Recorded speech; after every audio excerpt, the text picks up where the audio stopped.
Amados irmãos, paz e graça. Sejam bem-vindos à edição número 136 do nosso Master Coach em prol da administração da palavra. Hoje, que tem como tema Israel escravizado no Egito. Estudo esse que nós vamos realizar na base do livro de Êxodo, do capítulo 1, versículo 1 até o capítulo 2, versículo número 23. Este programa de Master Coach tem como intuito partilhar a boa nova do Evangelho como uma forma de permitir com que a boa nova do Evangelho possa ser direcionada à edificação mútua da igreja, usando os métodos, usando os procedimentos corretos, quer na base da exegese, mas sobretudo através da inspiração do Espírito Santo, para que num momento a priori possamos fazer um estudo em separado, um estudo teológico e vertical, e no momento a posterior, em sede desta Assembleia, possamos celebrar a boa nova do Evangelho através da difusão deste Evangelho para transmitir não somente palavra, mas sobretudo o Espírito que reveste essa mesma palavra para poder transmitir vida, esperança e fé à Igreja Espiritual do Senhor. Este programa tem em vista materializar 4 principais intentos. O primeiro deles é de apresentar o Espírito Santo enquanto a terceira pessoa da Trindade. Deus manifesta-se em 3 pessoas por natureza e existe um único Deus em substância, glória e poder. O segundo objetivo é o de estimular a prática contínua da oração.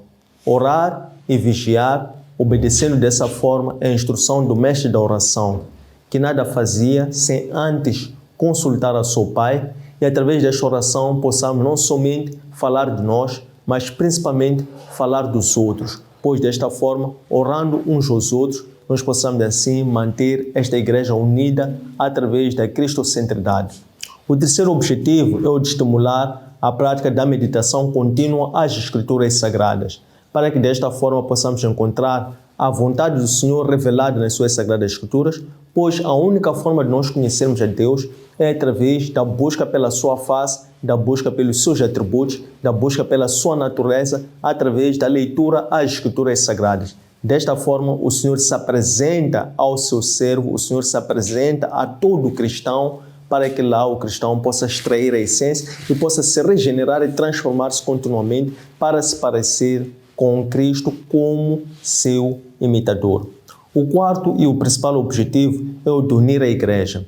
Cristo, antes de se entregar voluntariamente, ele realizou a relação de intercessão que tinha em vista unir Deus Pai com Deus Filho, unir Deus Pai com os seus discípulos, unir Deus Pai com aqueles que fossem crer nas palavras dos seus discípulos. Desta forma, através da bibliocentridade, cristocentridade, podemos então manter-nos unidos como um único povo que está voltado a poder ser pastoreado por um único, que é o bom pastor, aquele que é a porta e aquele que é o caminho, a verdade e a vida, pois somente segundo ele e por ele é que nós podemos regressar ao Pai. Quero assim dar as boas-vindas a todos os irmãos, à igreja, para mais um dia de estudo do nosso Master Coach. Hoje vamos na edição número 136 e nosso tema de estudo hoje é Israel é escravizado no Egito.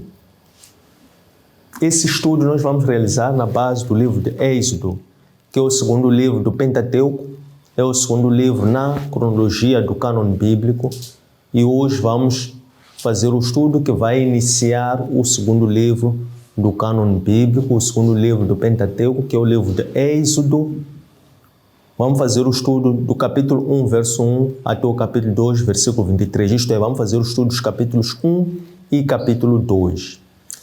Queremos assim também lembrar-nos que desta forma, na semana anterior, nós encerramos o estudo do livro de Gênesis. No livro de Gênesis, nós vimos desde a criação até o momento em que, após a criação, Deus anuncia o plano de salvação da humanidade através do anúncio no Jardim do Éden, aquilo que nós chamamos de proto-evangelho. Depois nós passamos para o segundo momento em que Deus faz conhecer o seu plano de salvação da humanidade através de Noé. Noé, que neste caso foi uma ilustração. Depois nós então passamos para o terceiro momento que Deus dá a conhecer o seu plano de salvação da humanidade através de Abraão. Abraão, que foi um fato neste caso naquilo que é a doutrina da eleição.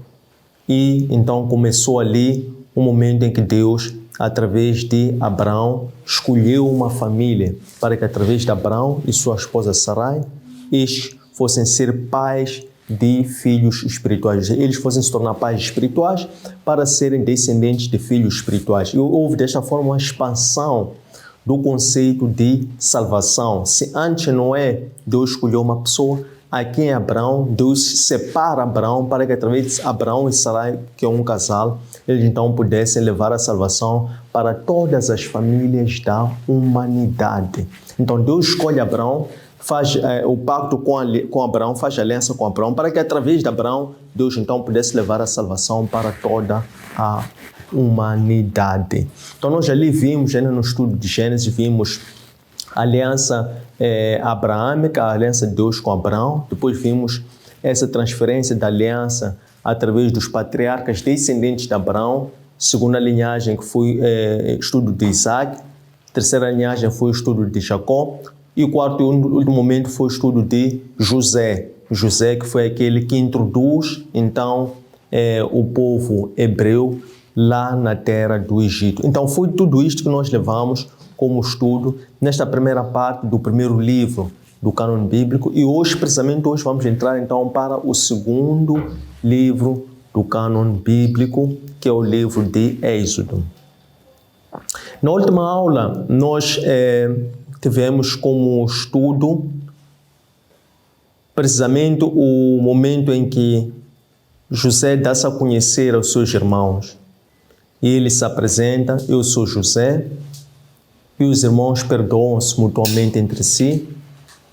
E daquela forma, então, José manda um recado através de seus irmãos para que eles fossem chamar o seu pai, de tal forma que seu pai pudesse subir até o Egito, juntamente com toda a sua família, para que lá pudessem testemunhar as honras que o seu filho José tinha adquirido ou conquistado lá na terra do Egito por fidelidade a Deus. Como? Quando dizemos por fidelidade a Deus, precisamente isso foi possível porque José conservou aquela educação no caminho do Senhor que ele recebeu do seu pai Jacó.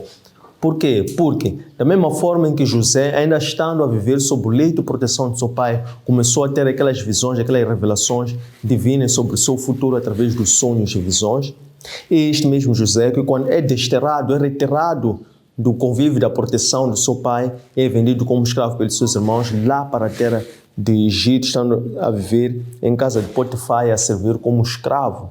José não deixou de lado todos aqueles ensinamentos, não deixou de lado o temor a Deus e honrou a Deus, servindo com zelo, temor, justiça e fidelidade, isto é, com todos os atos divinos de fé. José serviu durante o período que ele esteve como escravo, até que José, através desta oração a Deus, através dessa fidelidade a Deus, José então fosse reconhecido publicamente através do próprio faraó. Quando o faraó, tendo aqueles sonhos conturbados, ouve falar de José, e José, mais uma vez, sendo tentado a que faraó lhe honrasse como ele sendo aquela pessoa capaz de interpretar os sonhos, ele devolveu as honras ao próprio Cristo, dizendo: não serei eu quem vai interpretar os sonhos, mas sim Deus que tudo sabe. Então, esta foi a essência do livro de Gênesis, dos estudos que nós realizamos até esta parte. Vamos agora precisamente entrar no estudo do segundo livro, que é o livro de Êxodo. E o tema é Israel escravizado no Egito. Para efeitos de estudo e com vista a podermos adquirir uma compreensão como uma ferramenta, como um conhecimento que vai nos transformar, um conhecimento que vai nos empoderar e um conhecimento que vai nos aproximar cada vez mais de Deus, nós vamos estruturar esse estudo em 6 partes, para que cada uma dessas partes possa nos conduzir a um entendimento, a uma revelação, a uma compreensão, a uma transformação. E ao fim do estudo teremos pelo menos 6 ferramentas. A primeira parte é quando nós vemos Deus a frustrar os planos de Satanás.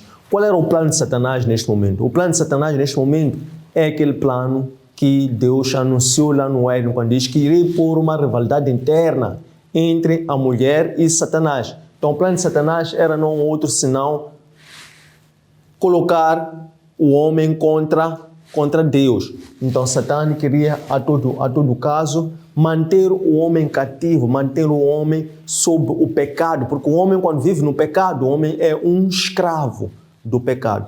Então nós vemos aqui Deus a frustrar o plano de Satã, que neste caso Satã queria impedir que Deus enviasse um libertador, queria retirar o povo da escravidão, do pecado. A segunda parte é quando nós vemos então o nascimento de Moisés.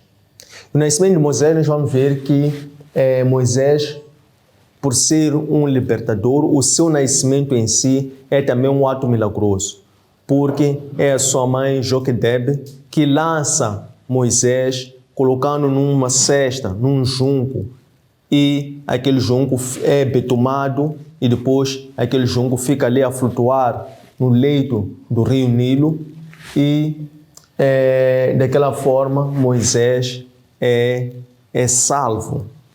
Salvo do que? Da fúria de Faraó, que através do seu plano queria que todo bebê com a idade até os 2 anos fosse morto. A terceira parte é quando nós vemos a adoção de Moisés, porque então, através daquela ousadia de Joquebed, a sua irmã de Moisés, neste caso, chamada Miriam, ela ficou a uma distância tal como ela pudesse olhar para ver o que iria suceder com o bebê lançado ali no leito do Nilo. Então ela vê naquele instante, vê a princesa, a filha de Faraó, a descer até a margem do Nilo para poder banhar, e ela então vê aquela cesta, chama até si e vê ali um bebê. E ela daquela forma comove-se com o choro daquele bebê e ela então decide adotar esse mesmo bebê. Mas sob sugestão da irmã de Moisés, então ela sugere que aquele bebê fosse cuidado com a sua mãe biológica. Então nós vamos perceber muito bem esse momento em que Moisés é adotado pela princesa. A quarta parte é quando Moisés, agora já crescido e tendo recebido todo o cuidado, toda a educação dos egípcios, ele decide então travar conhecimento, decide então conhecer o seu passado. E então Moisés, ele desce, isto é, ele sai do palácio e ele então começa a agir em defesa dos oprimidos. Aqui ele, através do seu ato de justiça que cresce em Moisés, ele então defende aqueles que eram oprimidos e desta forma então essa informação chega aos ouvidos do faraó, que então o faraó decide então matar Moisés. Moisés, vendo que estava em perigo, Moisés foge dali do Egito e muda-se até a terra de Madian. Estando aqui na terra de Madian, é quando Moisés sim conhece uma das filhas do rei de Madian, chamado Jetró, que através, mais uma vez, do seu ato de ousadia e de defesa dos oprimidos, defende as filhas de Jetró, que tinham levado o seu rebanho para poder ir se alimentar de água no poço. E, através desse ato, desta ousadia de Moisés, Moisés é levado a conhecer através de suas filhas para o seu pai Jetró. É quando Jetró então diz às suas filhas: tragam esse egípcio até a minha casa. E uma vez isto feito, nós vemos a sexta e última parte, é quando, terminando o capítulo número 2, nós vemos então a morte daquele faraó desta altura, que a sua morte passou a ser então uma renovação da esperança do povo hebreu, que eles esperavam que através da sua morte eles então poderiam conhecer o livramento de Deus ou a misericórdia do Senhor. Então, essas vão ser as partes pelas quais o nosso estudo vai observar. Então, nós temos precisamente a primeira parte quando dizemos 2 frutos ou os planos de Satã. Este é todo o capítulo número 1 do livro de Êxodo. O que é que nós temos aqui? Através da frustração dos planos de Satã através de Deus. Ora, vejamos. No capítulo número 15 do livro de Gênesis, nós vemos Deus a aparecer a Abraão num contexto muito específico. Qual era aquele contexto? Foi um contexto tal que Abraão acabava de preparar 318 homens nascidos na sua casa e estivesse indo atrás daqueles reis que haviam pilhado, saqueado Ló e levaram cativo Ló, sua família e todo aquele povo que era residente em Sodoma. Abraão, então, ele, através daquele lado de coragem revestido pela fé, vai atrás destes pilhadeiros e, ao alcançá-los, ele recupera e traz-los todos de volta. Nesse ato, Abraão, ao regressar, ele reconhece Melquisedeque como sendo rei de Salém, como sendo sacerdote.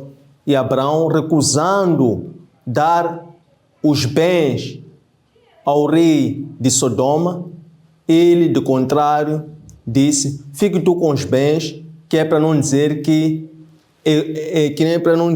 enriqueceu Abraão.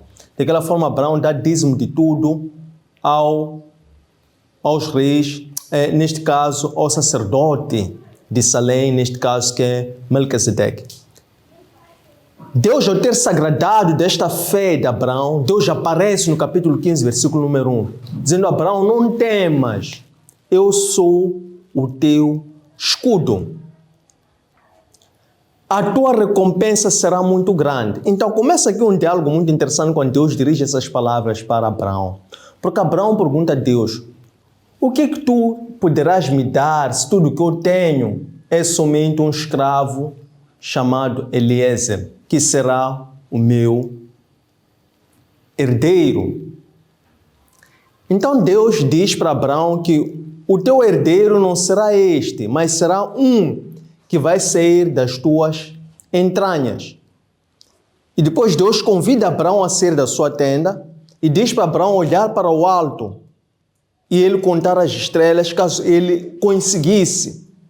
E Deus acrescenta: assim será a tua descendência. Então vejam como começa esse diálogo. Deus anima Abraão, dizendo: eu sou a tua defesa, porque Abraão temia a represália daqueles povos que ele havia atacado para recuperar o seu sobrinho e a sua família. E através desta animação de Deus para Abraão, Abraão provoca uma conversa para diante de Deus, dizendo: que recompensa é essa que podes me dar se eu tudo que quero é um filho? E eu nem sequer um filho tenho, porque já sou avançado em idade, a minha esposa é idem, e tudo que eu tenho é um escravo. Então Deus, para provar a sua soberania, a sua justiça diante de Abraão, que é alguém que escolhe para fazer parte do seu plano de salvação, diante de situações que, pelo homem natural, eram impossíveis acontecer, Deus então prova Abraão, porque Abraão pediu uma prova a Deus.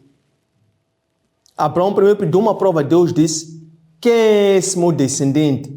Se tu queres essa recompensa, tu vais me dar, se eu não tenho filho. E Deus, Abraão diz: prova-me que esta terra tu vais me dar como herança, tal como tu tens me dito. Deus, quando desafia Abraão, quando desafia Deus desta forma, Deus então promete a Abraão que a tua descendência não é um filho. Tu estás a pedir um filho, mas eu não vou te dar um filho, eu vou te dar uma descendência que é uma multidão que nem tu vais conseguir contar. Depois, Abraão, quando pede a Deus que prove o que é aquela terra que ele vai herdar, isto é, que Abraão e a descendência dele vai herdar, Deus diz para Abraão, então, que era para Abraão cumprir um ritual, e Abraão prepara aquele ritual. Depois Abraão apanha sono. Quando Abraão apanha sono, Deus aparece a Abraão em sonhos. E Deus fala para Abraão, dizendo que a tua descendência, essa descendência que eu vou te dar, atenção que eles no futuro vão ser escravos. Eles serão peregrinos em terra estrangeira. Entretanto, eu próprio vou julgar ou vou aplicar a minha justiça sobre esses tiranos que irão escravizar a tua descendência. Irei retirá-los de lá quando terminar a iniquidade dos amorreus e dos cananeus. E eles serão de lá dessa terra com muita riqueza e virão então para esta terra. Isto é, Deus está a anunciar algo a Abraão que iria acontecer dali a 700 anos. Dali a 7 gerações. Deus avisa a quem? Abraão sendo seu profeta.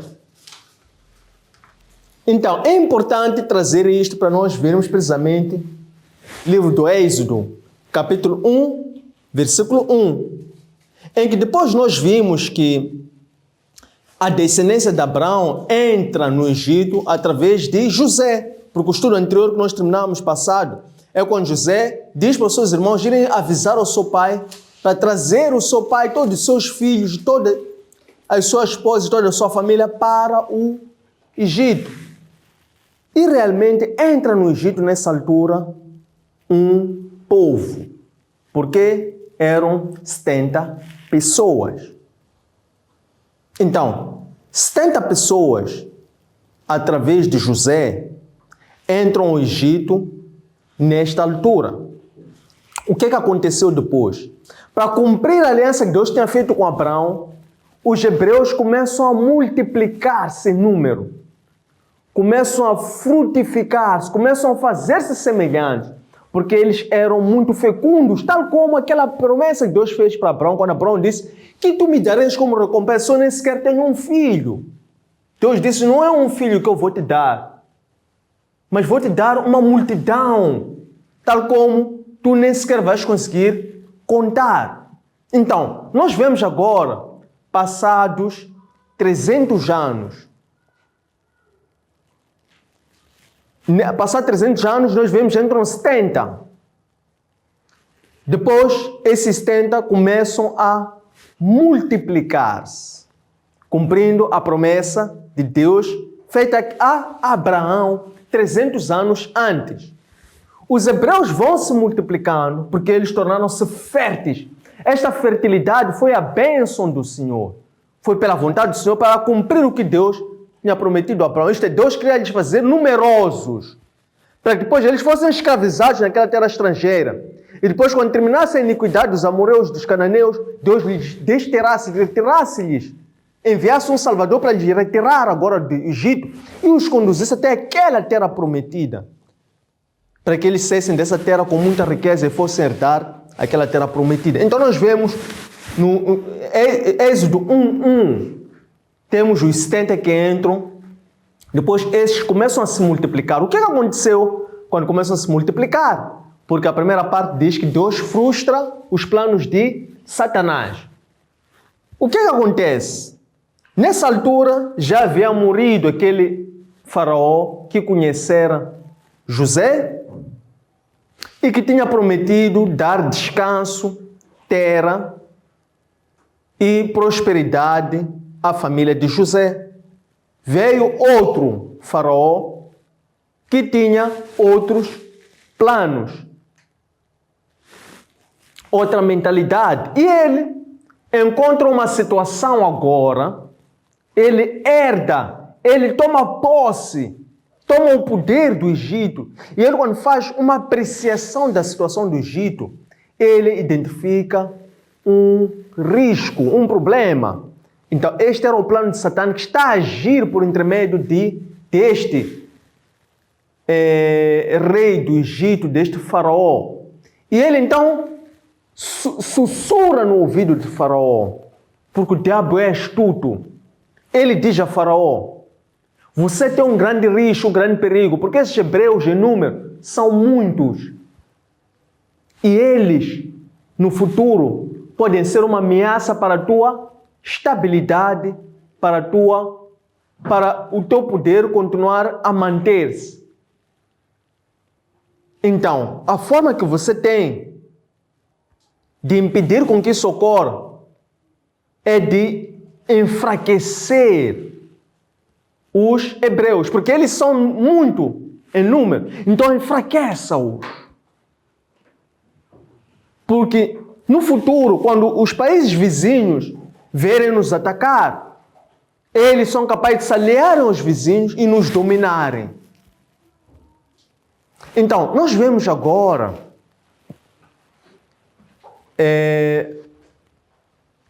o primeiro plano de Satã, por intermédio de Faraó, foi introduzir trabalho pesado, foi introduzir escravatura, foi reduzir a opressão ao povo hebreu, pensando eles que se os oprimisse, eles iriam se fragilizar, consequentemente, não iriam continuar a crescer em quantidade.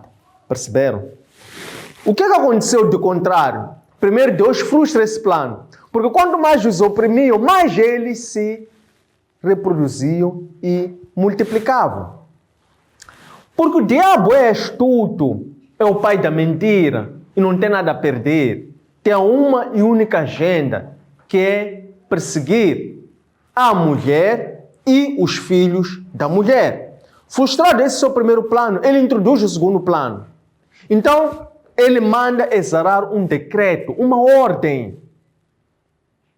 E ele então diz às parteiras egípcias para que elas matassem todo bebê que nascesse do sexo masculino e somente deixasse as do sexo feminino.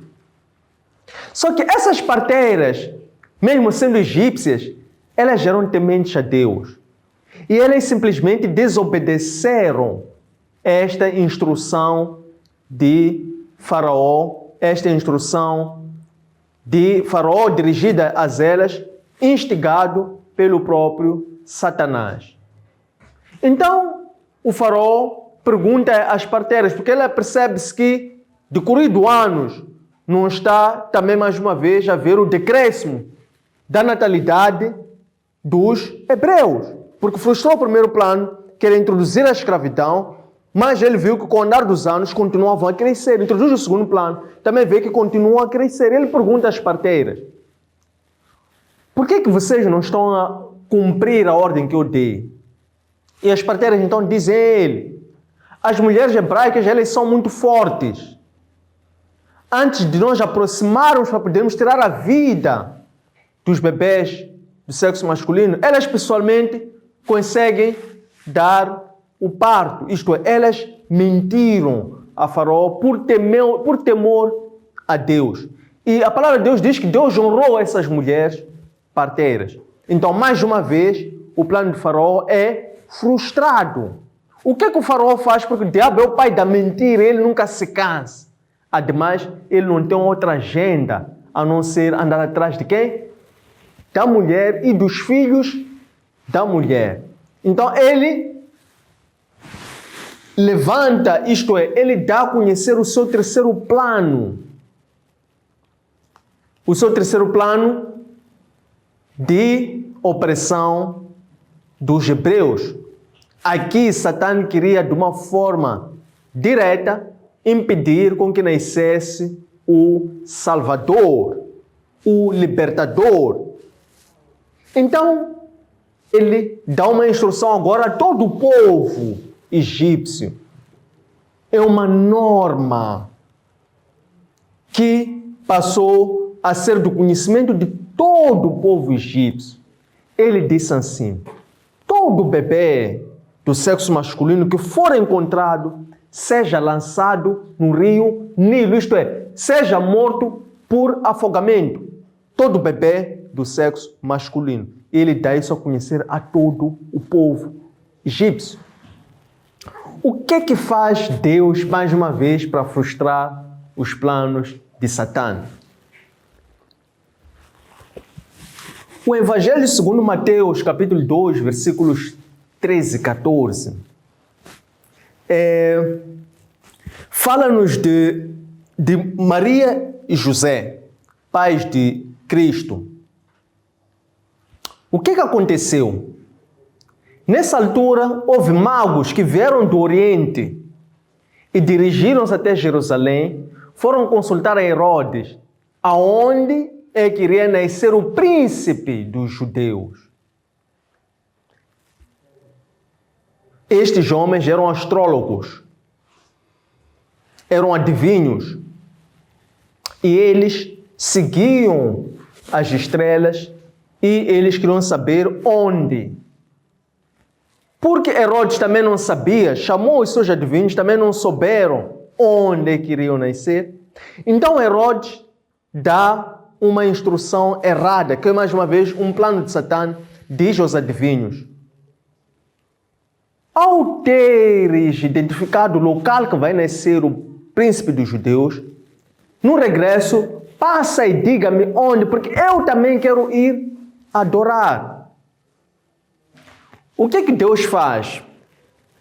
Os magos seguem as estrelas, identificam onde é nascer Cristo, adoram a Cristo, oferecendo mira, reconhecendo Cristo como sendo curador, libertador. Oferecem incenso, reconhecendo Cristo como sendo sacerdote. E oferecem ouro, reconhecendo Cristo como o rei. E depois disso, eles mudam de direção. E nós vamos falar sobre isso um pouco mais à frente. Mas onde eu quero precisamente parar é que depois de seguida isso, então Deus envia um anjo que em sonhos vai dizer a José, pai do Egito: tirem o menino daí e levem-no até ao Egito e permaneçam lá durante um tempo até eu disser. Mas isto nós vamos ver uma contraposição entre Moisés, libertador físico, e Cristo, libertador espiritual. Mas o Satã é o mesmo. O Deus é o mesmo. Aqui, no caso de Cristo, quando diz, vão ao Egito e fiquem lá até eu disser para regressarem, precisamente, nós temos o caso do profeta Oséias, no capítulo 11, versículo número 1, que ele diz assim: eu amei o pequeno Jacó desde pequeno, e desde o Egito eu chamarei o meu libertador, eu chamarei o meu filho. Então nós vemos o profeta Oséias, ele a ser usado como atalaia do Senhor para anunciar em profetização de onde é que Deus iria chamar o seu libertador. Mas no caso, Cristo, porque Oséias é depois do Êxodo. Voltamos aqui ao Êxodo.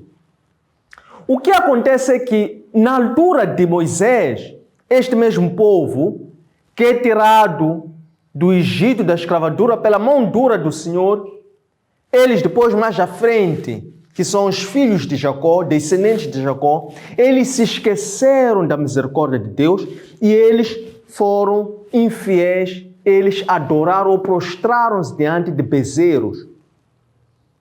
E dessa forma, eles despertaram a ira de Deus. Mas nós temos, de acordo com o livro de Filipenses, ou a carta aos Filipenses, capítulo 2, versículos 6 a 8, nós temos que Cristo é aquele que, diferentemente dos filhos de Jacó, que depois se rebelaram a caminho da terra prometida e pediram deuses para adorarem e que fosse adiante deles, nós temos que Cristo, em Filipenses 2, 6, 8, Cristo é aquele que perseverou até ao fim, pois ele despiu toda a sua glória, desceu pela forma humana, fez-se escravo, fez-se estábulo, para que por intermédio dele pudesse ser sacrificado e através do seu sangue pudesse libertar outras pessoas. Isto nós vemos em Cristo, ele cumpriu a sua missão. Então, é precisamente esta forma como nós vemos Deus a frustrar os planos de Satanás. De seguida, nós temos aqui o nascimento de José. Portanto, já é conhecido essa ordenação segundo a qual todo bebê hebreu do sexo masculino deve ser lançado ao rio Nilo. Precisamente nesta altura, porque Deus tinha colocado a rivalidade interna entre Satã e a mulher, e entre o filho da Satã e o filho da mulher. Nós vemos agora, Satã sabia, tal como naquela altura, também os magos sabiam que estava para nascer o filho dos hebreus, na altura de Cristo. Também agora, Satã sabia que estava para nascer um libertador. Então ele usa este faraó que manda conhecer esta ordem. E precisamente nesta altura, então, 2 hebreus da linhagem de Levi, eles casam, tornam-se marido e mulher e têm um filho. É interessante agora perceber por que é que Moisés, este bebê que acaba de nascer, ainda não é Moisés, ainda não tem nome. Por que que ele teve pais levitas? Vamos primeiro olhar para o livro de Deuteronômio, que é precisamente o 5º livro do Pentateuco. Gênesis, Levítico,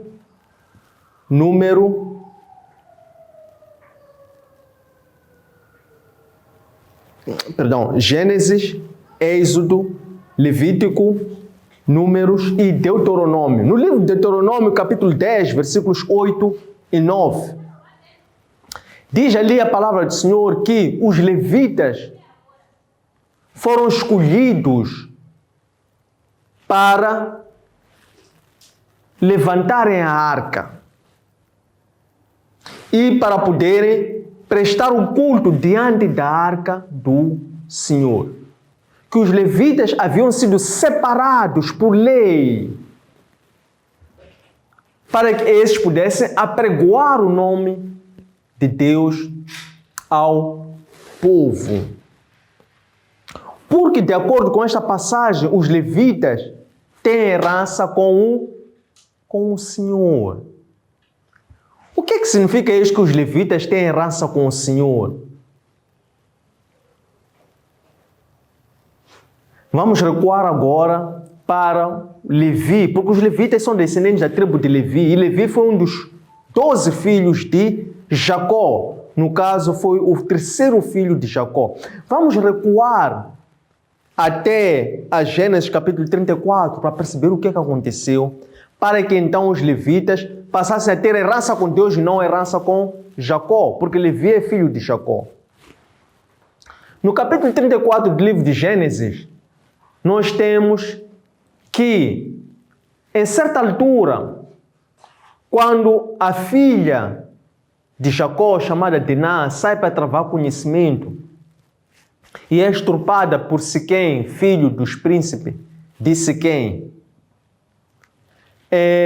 nós vemos que nesta altura, aquele jovem arrependido e agora ele, ao querer corrigir o que ele já tinha feito de errado, ele vai pedir, implora e suplica ao seu pai para que fosse pedir aquela moça como esposa. Então,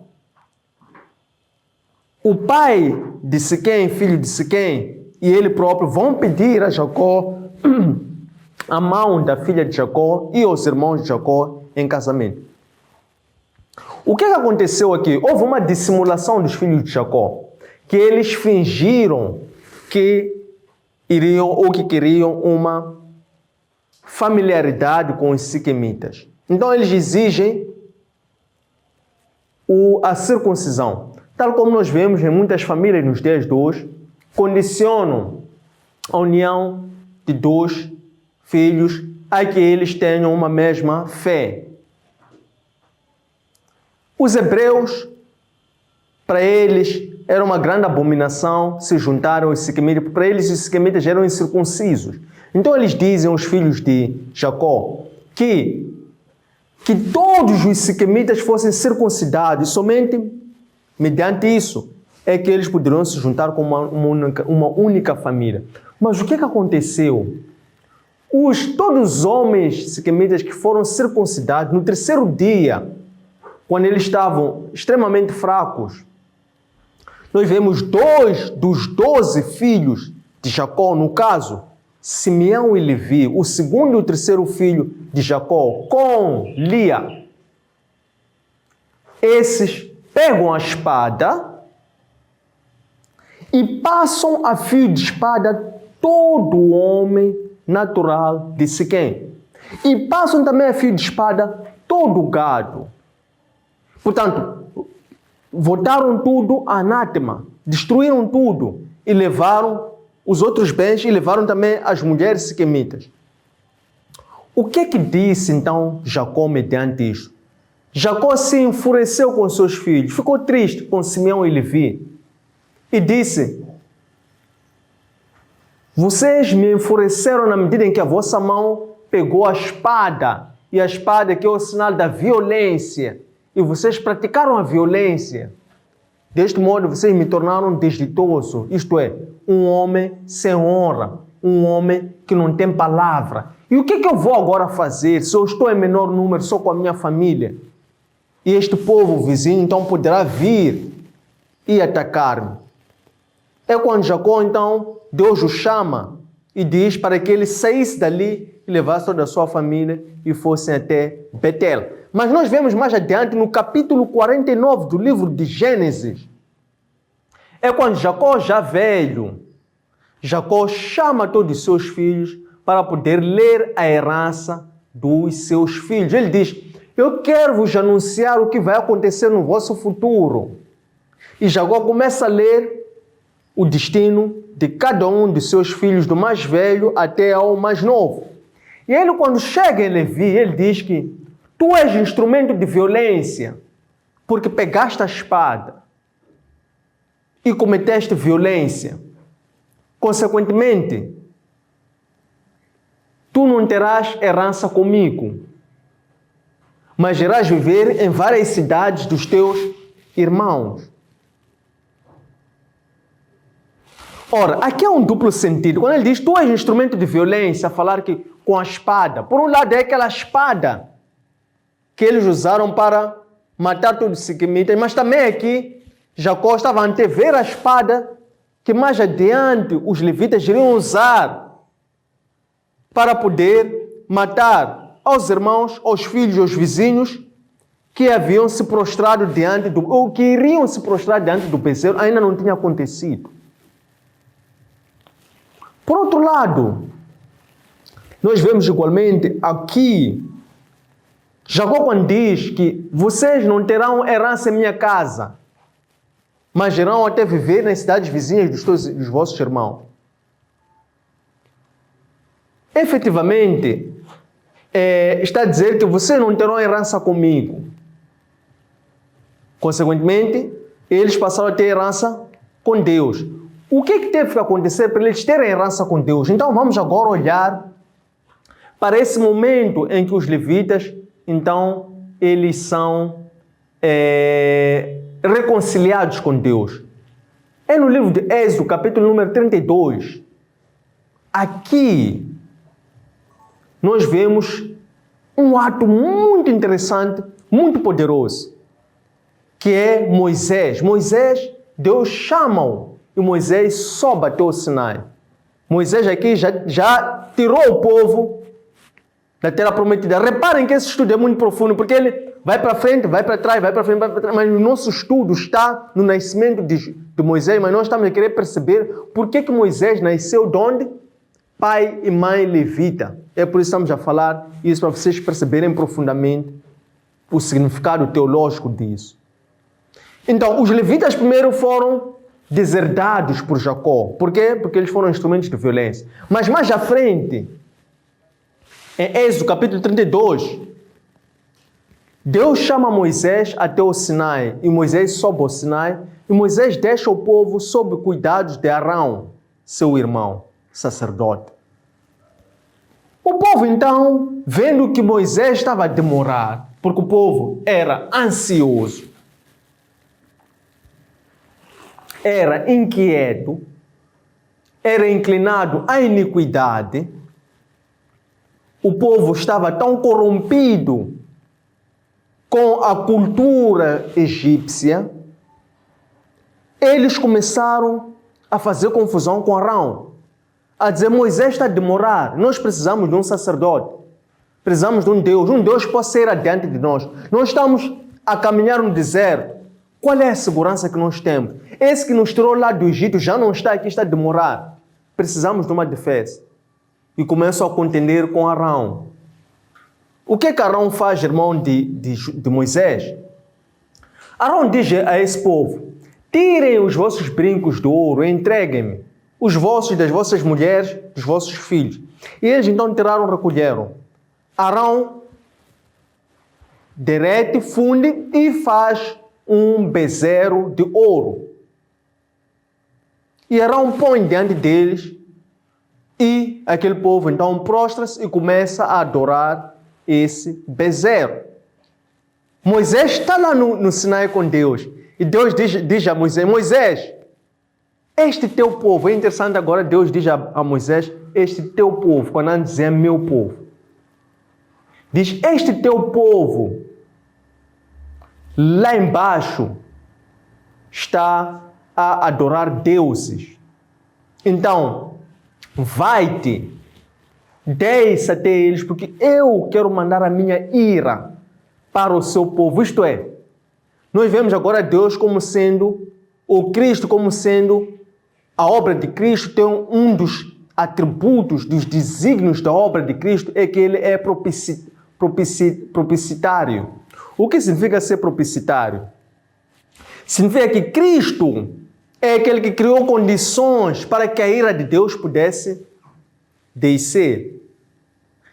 O que acontece aqui? Nós vemos que Deus chama Moisés, separa Moisés, e aqueles que tinham a fé mais fraca adoram a deuses. Então Deus diz: agora eu quero mandar a minha ira para com estes que foram infiéis. É muito interessante o que vem a seguir. Como reação de Moisés. Nós vemos Moisés, ele, como um sacerdote maduro. E Moisés começa a negociar com Deus.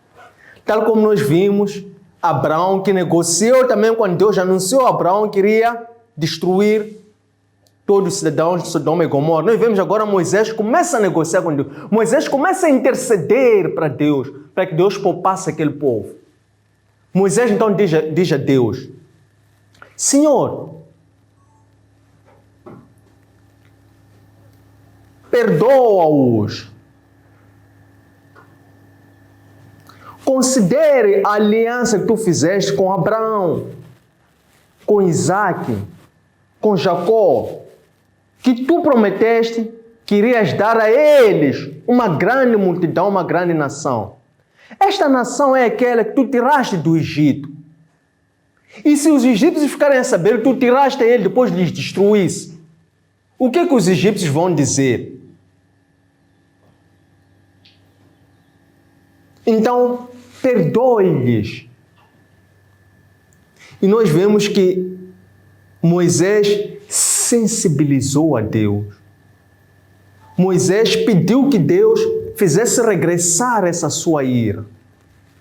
Moisés foi um diplomata com Deus e negociou o livramento de Deus para um povo que não merecia.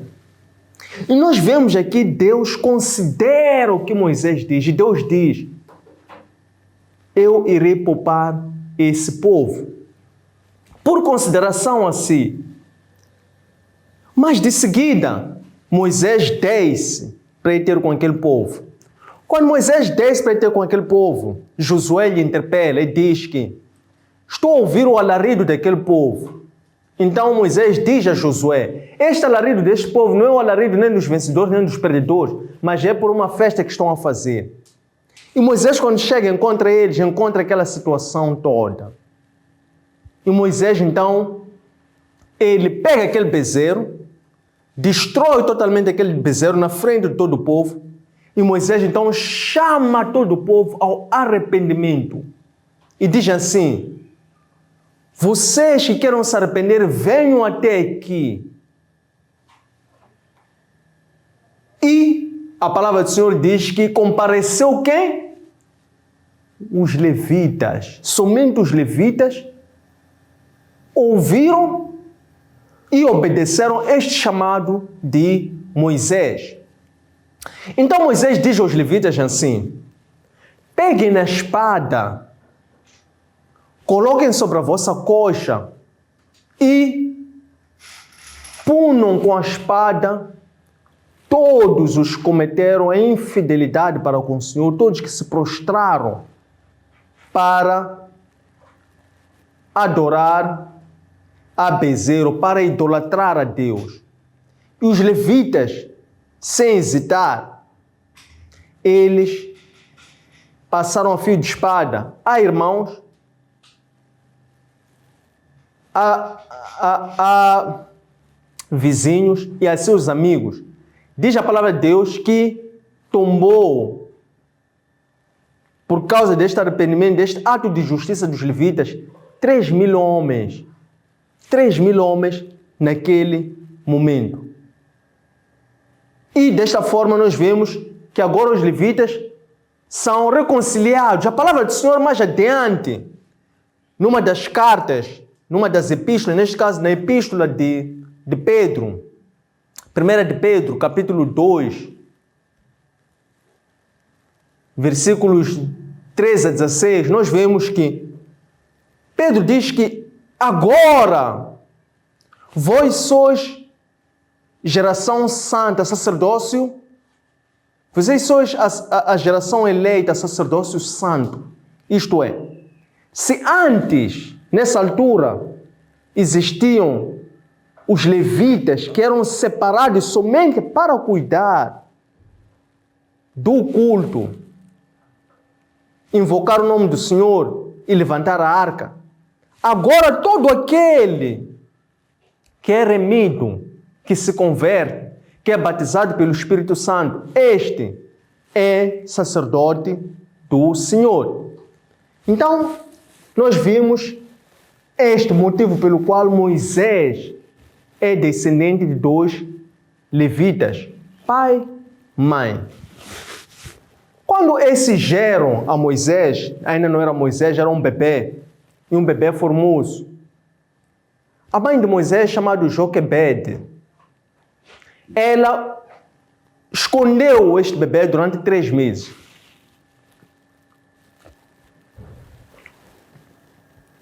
Porque era um bebê formoso, ela já não podia mais esconder este bebê por causa daquele decreto que qualquer pessoa, ouvindo o choro, ou se apercebendo que é um bebê, poderia arrancar o bebê e atirar ao Nilo. Ela pessoalmente decidiu, atirar ao Nilo e não ser outras pessoas a atirarem ao Nilo. Vejam a fé desta mulher, Joquebede. O que ela faz? Ela pega juncos e faz uma arca e betuma essa arca, para que essa arca não afundasse. Porque se os outros atirassem o bebê, seria pior. Então, ela faz um junco, betuma, e põe o bebê sobre a arca, para que a arca flutuasse. E aqui, naturalmente, faz-nos lembrar Gênesis capítulo 6, versículos 13 e 14, em que Deus, estando irado com a maldição que tinha crescido na humanidade, Deus entende destruir a maldição da humanidade através da destruição da terra. Então Deus chama a Noé e diz para Noé: Noé, prepare uma arca e coloque betume para que tu e a tua família possam se salvar, porque eu vou enviar um dilúvio para destruir toda a humanidade. Então nós vemos aqui a mãe deste bebê, Joquebede, ela prepara uma arca, betume essa arca, com barro, tal como Deus falou para Noé, e ela lança o bebê nesta arca para o rio Nilo. Quando ela faz isso, a filha dela, chamada Miriam, a irmã de Moisés, ela ficou a uma distância tal que ela pudesse controlar o que haveria de acontecer a esse bebê, tal como um atalaia que fica a vigiar o povo de Deus. E nesse momento desce a princesa para ir banhar lá na margem do rio Nilo. E ela desce acompanhada pelas suas amas. Chegado lá, as amas foram banhando pelas margens, dispersaram-se. Ela, ao ver aquele cesto, ela manda chamar ou trazer aquele cesto até si. E ela, quando pega esse cesto, ela abre o cesto, ela ouve o choro de um bebê. E o choro daquele bebê comove a princesa, a filha do faraó. Faraó é este que havia dito que todo bebê deveria ser atirado para o rio Nilo. No Evangelho segundo Mateus, capítulo 2, versículos 12, nós vemos que aqueles magos que foram para adorar a Cristo, eles tinham um único objetivo. Os magos queriam adorar a Cristo. Por essa razão é que um anjo foi dizer aos magos: não voltem por este caminho, voltem pelo outro caminho, para que assim frustrassem o plano de Faraó. Então o choro de Moisés agora frustra o plano do Faraó, porque esta filha do Faraó, que é a princesa, ao ouvir o choro do bebê, ela fica convertida.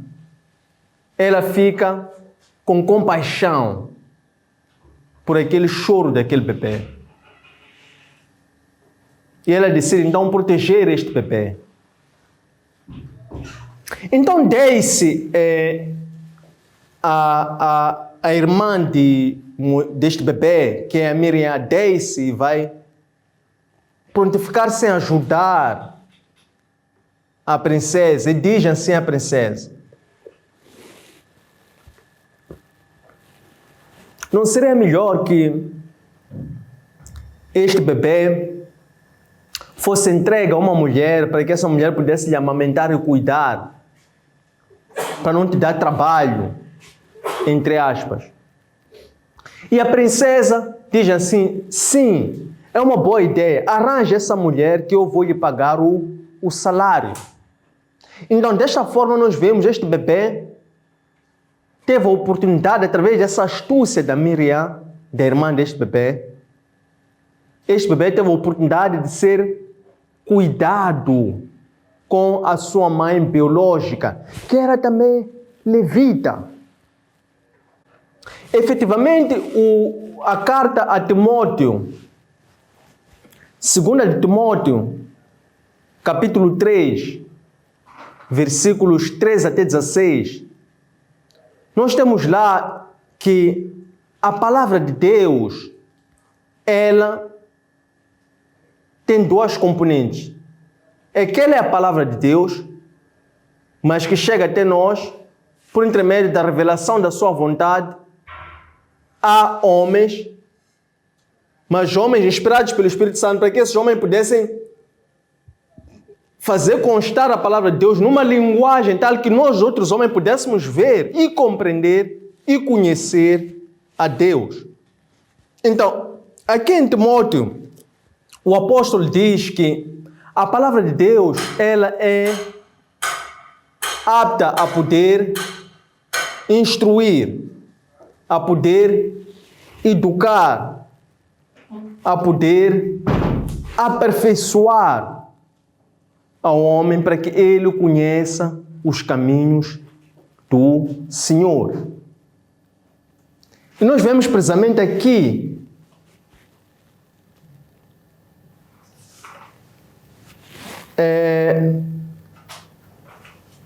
Deus ao ter permitido que Moisés fosse educado nos primeiros tempos de vida com a sua própria mãe, era permitir com que Moisés pudesse receber os primeiros cuidados de educação no caminho de Deus. E o bebê assim vai e fica sob os cuidados da sua mãe biológica. Quando este bebê deixa de amamentar, ele é levado até a princesa. E a princesa recebe esse bebê. É quando a princesa adota esse bebê.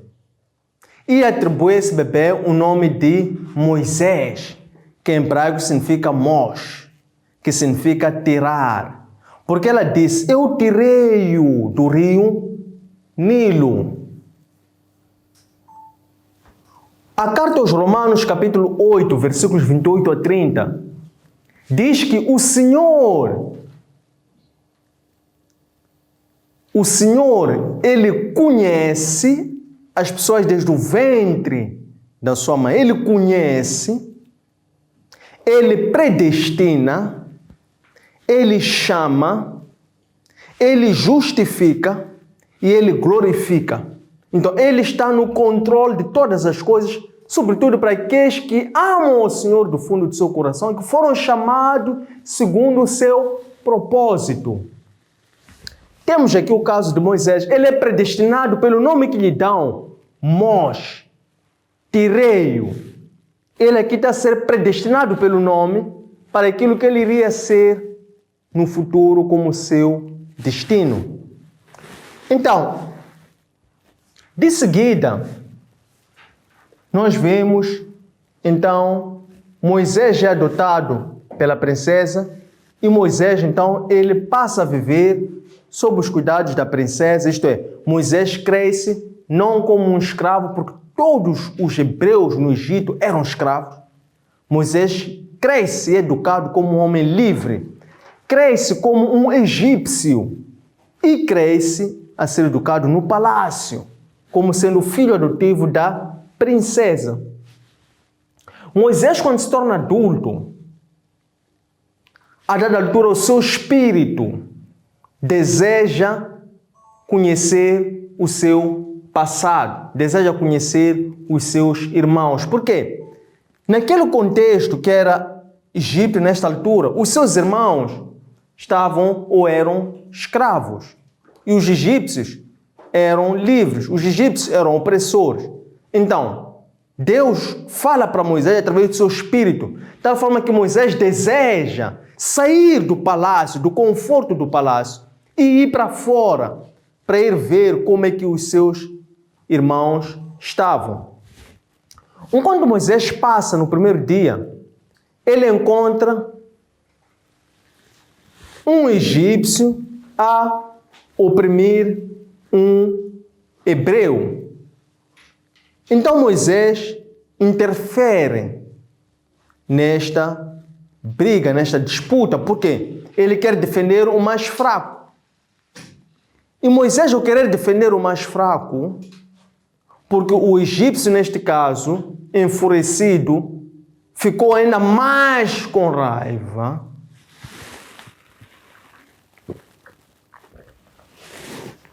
aumentar os golpes que estava a desferrar sobre este indefeso, Moisés então tenta defender este indefeso. E Moisés, ao defender esse indefeso, acaba por matar aquele egípcio. O que Moisés fez antes disso?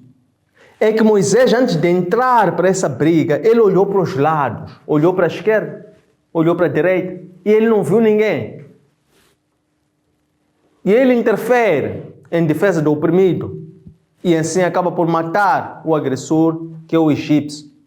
Ele nem mais pega este corpo do egípcio em terra, confiando que ninguém havia o visto. E ele regressa para o palácio. No dia seguinte, mais uma vez, Moisés deseja ir ver como é que vivem os seus irmãos.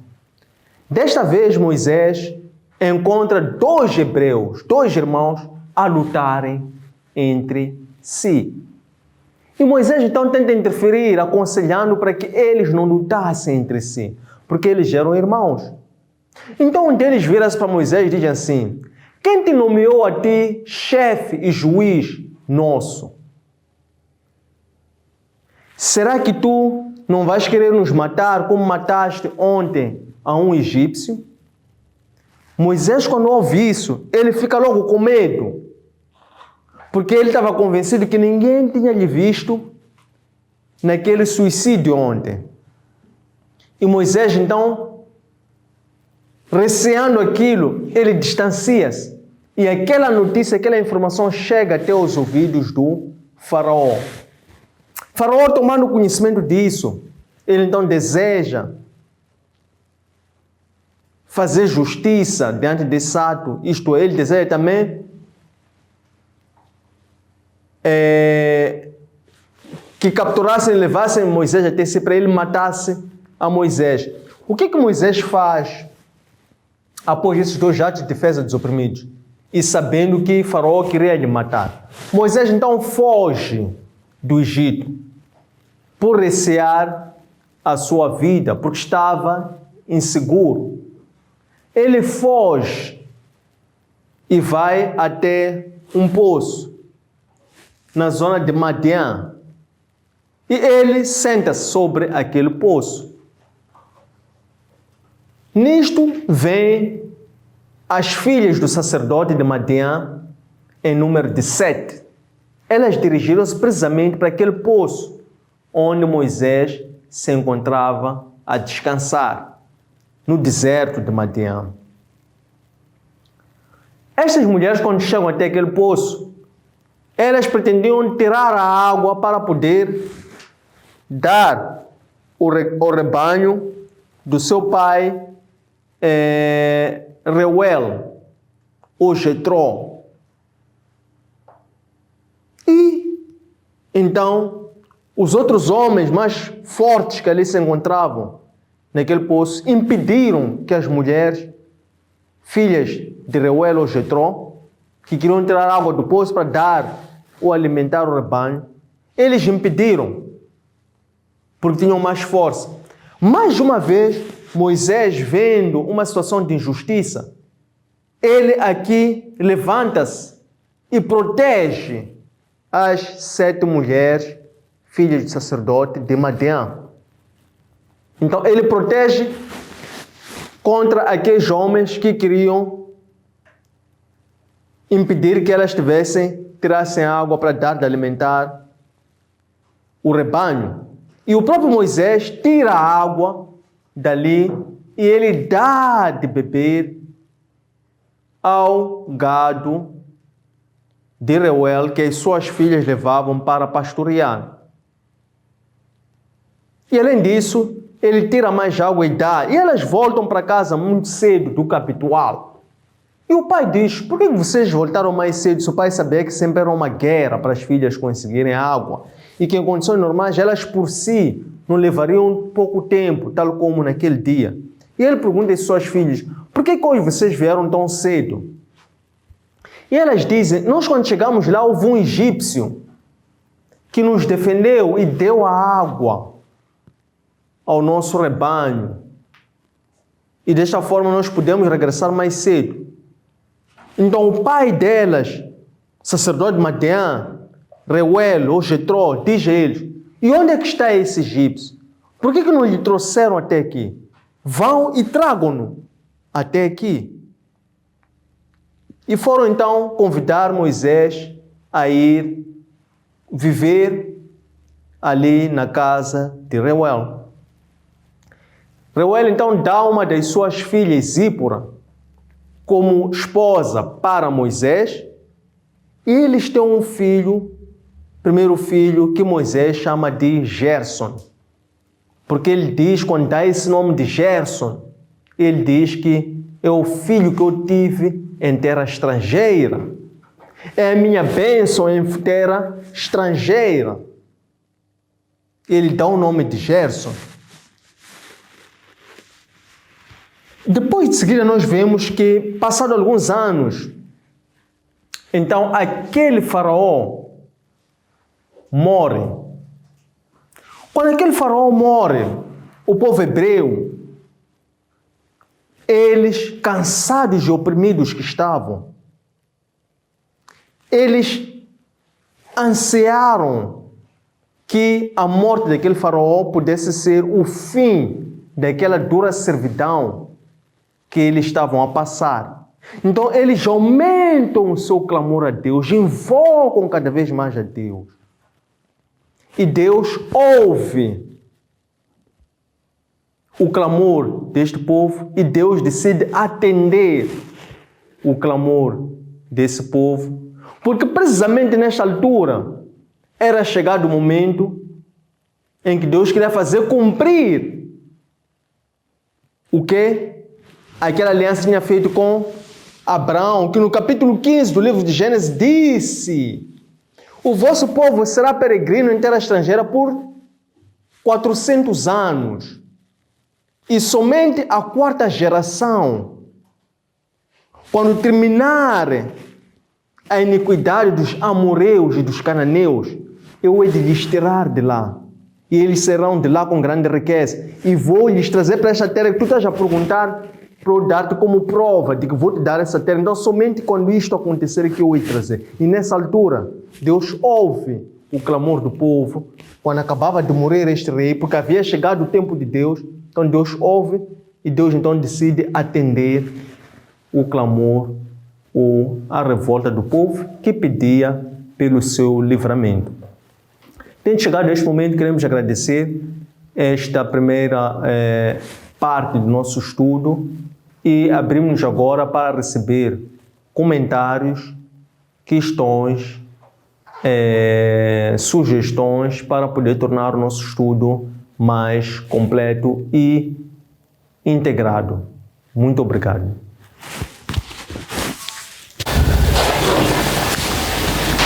A paz, irmãos. Obrigado. Eu tenho aqui umas 3 questões.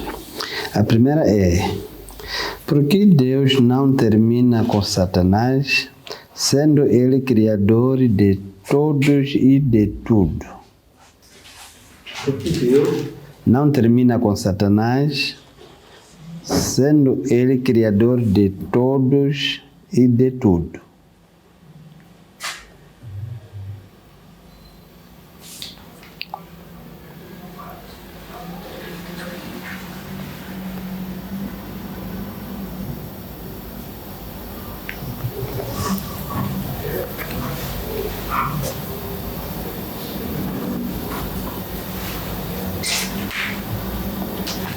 A seguir, os planos de Satanás sempre são de perseguir os limpos de coração. O que ele teme?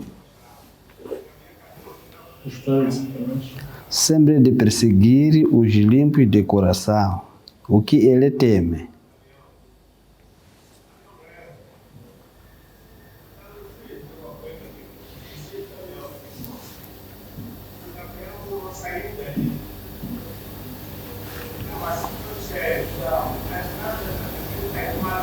A última. Vimos que a mãe de Moisés cuidou o seu filho mentindo. Será que para salvar uma vida Deus permite a mentira? Obrigado. Vimos que a mãe de Moisés cuidou do seu filho mentindo.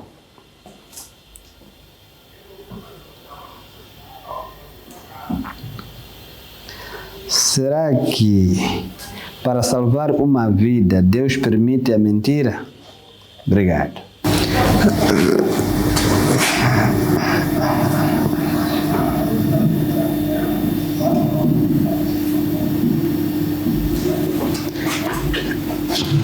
Deus revelou a mãe biológica será que Deus revelou a mãe biológica de Moisés para colocar o bebê, para o colocar numa pequena arca por intermédio de sonho?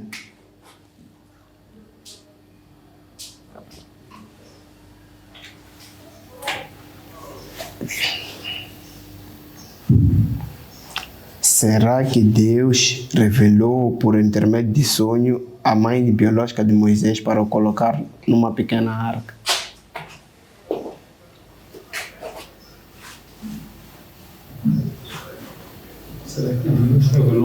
Será que Deus revelou a mãe biológica de Moisés por intermédio de sonho para o colocar numa pequena arca?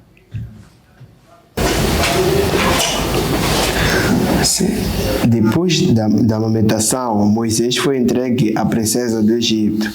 E já adulto, Moisés voltou a ter conhecimento, voltou a ter contato com sua mãe biológica.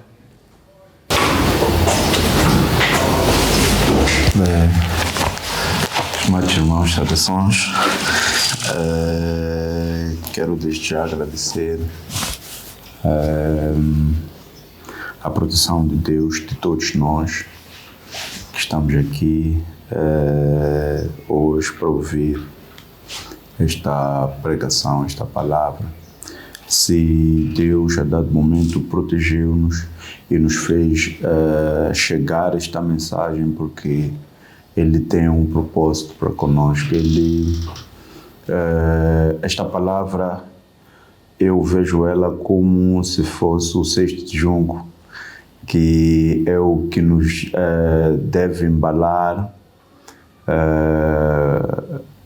porque atualmente nós estamos a viver uma perseguição severa do Satã, principalmente nós que estamos diretamente ligados ao Evangelho. Por quê? Porque o Satã sempre ira-se contra todas essas pessoas e busca sempre deixar... Quer dizer, a expressão certa é matar, busca matar, fazer calar essas vozes dessas pessoas que oram a cada dia para que o reino dos céus continue continuar a propagar-se, aquelas pessoas que não estão convertidas receberem essa palavra. Portanto, esta pregação de hoje é este 6 de junho que nos deve proteger do inimigo e, naturalmente, introduzir-nos mesmo dentro da casa do Satã, daquele que nos oprime, para destruir, porque a dado momento nós precisamos diz-se que a pessoa que nos destrói é aquela que está mais próxima de nós. O Satã está sempre próximo de nós. Nós também precisamos de ser próximos dele. Por quê? Porque isso nos facilita saber quais são os seus próximos ataques. Então, quando nós ficamos a saber quais são os próximos ataques dele, nós também vamos estar mais preparados. Vamos, naturalmente, estar mais firmes naquilo que nós estaremos a fazer, seja uma oração, seja um jejum, seja qualquer outra forma que nós encontramos para lutar com o Satã. Nós vamos estar firmes naquele nosso propósito, pois sabemos, já temos a confirmação também, que Deus sempre, quando nós nos colocamos diante dele com essa disposição, ele sempre frustra estas tentativas. E por que não também não sermos como os levitas, não é?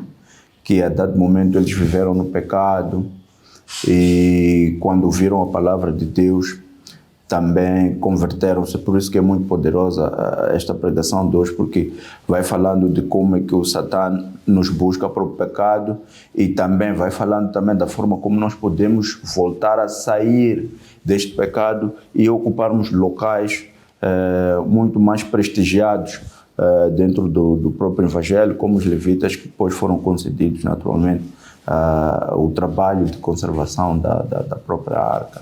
E prontos, cuidarem da coisa, da propagação do próprio Evangelho do Senhor, porque eles viviam assim como foi dito antes, de cidade em cidade dos seus irmãos. Então, por que não sermos como esses levitas? Ouvirmos a palavra de Deus, nos convertermos, termos a prontidão de nos convertermos, aceitar essa palavra e, naturalmente, passarmos a ter o próprio Deus como nosso tesouro, não os tesouros terrenos, porque eles, quando nós vamos aprofundando ainda mais na leitura desta palavra, notamos que o próprio Deus doou-se depois a eles, tornando-se a riqueza deles. Então é muito impactante isto. Por mais que o Satã nos busque, a pessoa que está a ver esta pregação, nós estamos aqui, estamos a dado momento a sentirmos que estamos acorrentados pelo Satã. Podemos ser como os levitas, aceitarmos assim essa palavra e irmos assim, e seguirmos ao próprio Deus, que é o próprio Deus que irá nos colocar neste cestinho de junco e nos fazer triunfar contra os nossos inimigos. Isto é o que tinha para comentar. Eu vou partir para as questões que são mesmo uma forma de ainda mais compreender e poder, nesta minha compreensão, também poder passar esta palavra aos outros irmãos. Eu queria saber qual é a relação existente entre Moisés e Cristo.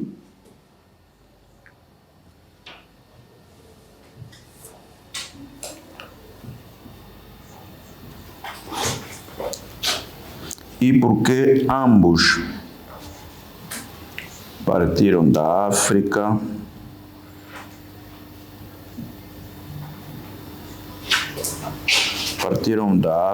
para cada um levar o povo a uma terra prometida por Deus.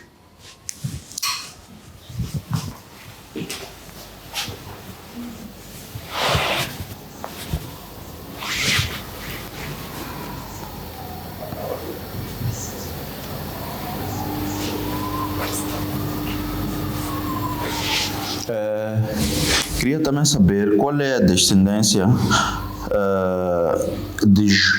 qual foi a descendência que o José deixou e como estes contribuíram para o plano de Deus naquela época.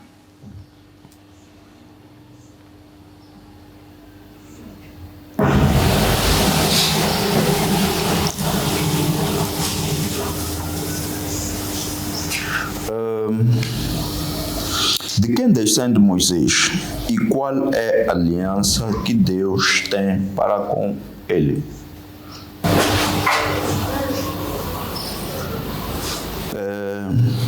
Qual deve ser a nossa postura hoje, de modo a, como os levitas,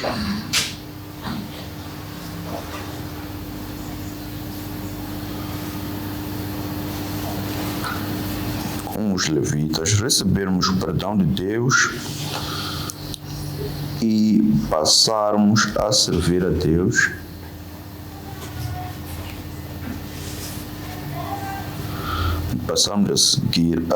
a servir a Deus num local mais sagrado.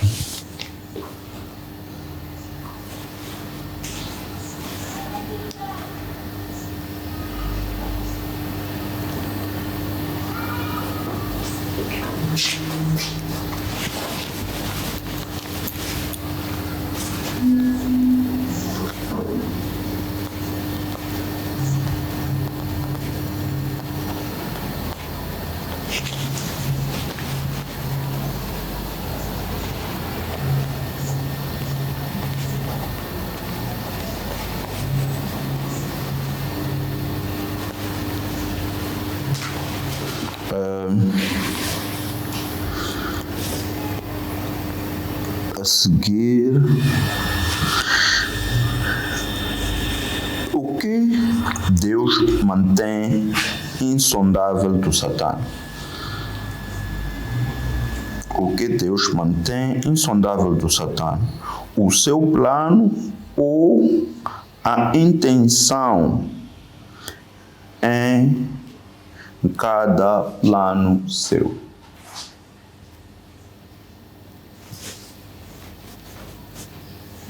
Seu plano ou intenção, né? Sim. Por detrás de cada plano de Deus. Isto porque, de todas as vezes, o Satã, ele frustra-se, ele fica a parecer que sabe o que é que Deus vai fazer e que vai conseguir a dado momento frustrar, e Deus sempre triunfa sobre o Satã. Hoje, como os cristãos desta época, como devemos defender os oprimidos? Amados, muito obrigado por estas 14 questões que foram aqui colocadas. Elas vão contribuir para tornar o nosso estudo muito mais interessante e agregador, sob o ponto de vista das múltiplas observações, aspectos, dimensões que nós estamos já a olhar este tema, que é Israel é escravizado no Egito, de que forma que nós também queremos explorar este tema para satisfazer os muitos interesses, as muitas expectativas e as muitas dúvidas que permeiam em cada um de nós. Quero também, em segundo lugar, louvar o Senhor pela forma como Ele tem estado a manifestar-se em meio de nós, a conviver em meio de nós, e também através da participação ativa, engajamento, para que em cada um de nós, os irmãos, parte desta igreja espiritual, possam efetivamente participar deste banquete celestial e também possam fazer parte desta ceia do Senhor. Então vou passar a responder essas 14 questões pela sua ordem de chegada. A primeira, por que Deus não termina com Satanás, sendo Ele criador de todas as coisas e de tudo?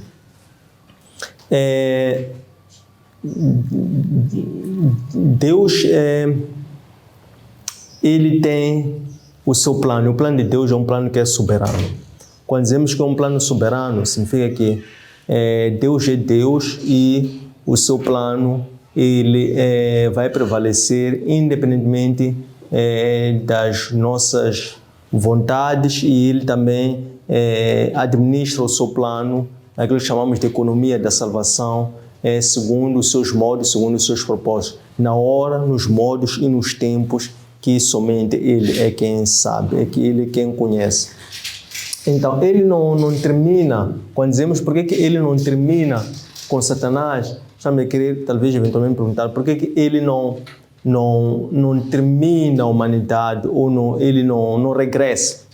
Podemos entender assim, dizer por que Cristo não regressa de uma única vez? Porque nós vemos que na leitura bíblica, o momento em que Satanás vai ser finalmente capturado definitivamente e vai se estabelecer em definitivo o reino de Deus é no livro de Apocalipse, quando houver aquela grande batalha que vai opor Cristo e o anticristo através de uma batalha cósmica final. Então, quando nós perguntamos por que não acontece o regresso de Cristo na leitura e na compreensão teológica e enquadramento desta questão ali, é que nós temos que perceber que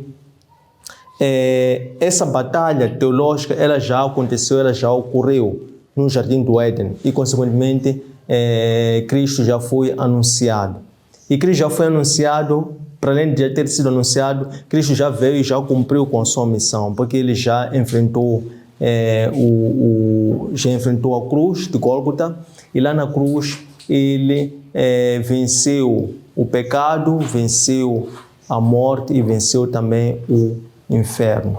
Consequentemente, desde aquela altura, o que falta até a segunda vinda de Cristo é somente o tempo necessário para que esta palavra possa chegar ao maior número de pessoas possíveis, e o maior número de pessoas possíveis também possam aderir a esta crença e possam receber Cristo como Senhor e Salvador, possam somente ser salvas. Portanto, para nós não pode ser um motivo de demora o regresso, a questão do regresso, da segunda vinda de Cristo, porque a nossa fé e a nossa esperança é sobre a consumação do plano. Portanto, Cristo disse, já está consumado. Significa que Cristo já terminou com Satanás, portanto, Cristo já venceu o pecado, a morte e o inferno, e somente se nós vivermos com esta crença que é a fé em Cristo, podemos continuamente levar esta vitória e anunciar para o maior número de pessoas possível, e de tal forma que o maior número de pessoas possível possa também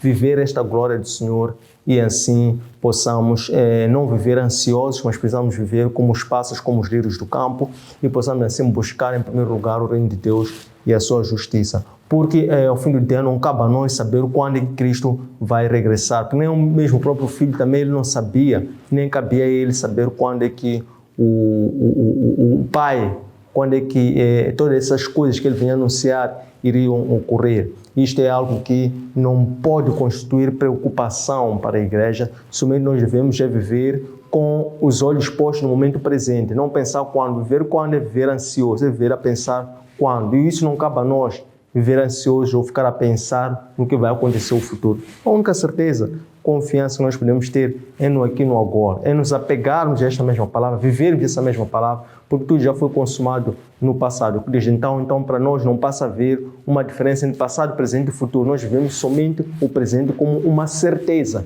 Isso é que é a fé que nós devemos ter em Cristo como Senhor e Salvador. Número 2, os planos de Satanás sempre... os planos de Satanás é de perseguir sempre os ímpios de coração. O que é que Satanás tem? Satanás já perdeu. E Satanás, como já perdeu, ele não tem uma outra agenda a não ser matar, roubar, destruir. Então, o único plano e ato de Satã é tão somente corromper o maior número de pessoas possíveis. Se temos de um lado Cristo, que tem no seu plano salvar o maior número de almas possíveis, temos por outro lado Satanás também no seu plano corromper o maior número de pessoas possíveis. Então, o que ele tem é não somente isso, corromper mais pessoas, porque ele sabe que corrompendo mais pessoas, ele vai, digamos que, vamos até designar um atributo de Cristo, um atributo humano de Cristo, vai entristecer a Deus, porque quando pessoas ignoram a sua palavra e aderem a Satanás, isso entristece o Senhor. Então, isto é o que Satanás tem na sua agenda. Ele é pai da mentira, ele vem somente para cumprir essa missão. Número 3. Vimos que a mãe de Moisés cuidou do seu filho mentindo. Será que para salvar uma vida Deus permite a mentira? Nós temos que olhar no contexto histórico. Quando nós fazemos o estudo das Escrituras Sagradas, nós temos que procurar perceber as Escrituras Sagradas como sendo um livro histórico. E quando nós olhamos para as Escrituras Sagradas como um livro histórico, para nós podermos fazer uma perfeita compreensão da mensagem e apropriação dessa mesma mensagem para aplicarmos-la no momento presente, devemos procurar perceber o que estava a acontecer naquele momento, naquela época, para não nos perdermos na leitura e depois a compreensão for meter sobre essa leitura, não nos desvirtuar daquilo que nós temos que compreender no momento presente. Então, naquele momento, conforme muito bem tivemos o cuidado de transmitir, estava a ocorrer um plano de Satanás. Esse plano de Satanás era de impedir com que o Salvador pudesse nascer. O Salvador era o próprio Moisés. E por revelação, a mãe de Moisés tinha em sua posse, aquilo que estivesse ao alcance dela, ela tinha em sua posse a possibilidade de poder salvar a vida de seu filho, porque aquilo não era um próprio ato da própria mãe. A mãe e o pai são os progenitores que Deus escolheu, por isso eles foram levitas, conceberam aquele filho e depois, adiantando um pouco essa pergunta mais à frente, Deus deu a visão à mãe e não um sonho, para que a mãe pudesse então, para que o filho não fosse aterrado como o decreto, a ordem que o faraó tinha dado a conhecer por qualquer outra pessoa, mas a própria mãe preferiu que fosse ela própria a colocá-lo no rio Nilo colocando-a sobre uma arca betumada para que o Salvador pudesse ser conservado em vida, para que não frustrasse o plano de Deus, mas sim frustrasse o plano de Satanás. Número 4. Por que razão Deus permitiu a entrada do povo de Israel no Egito, se a posterior este povo seria escravizado? Deus permitiu a entrada do povo de Israel no Egito, sabendo que depois este povo seria escravizado, porque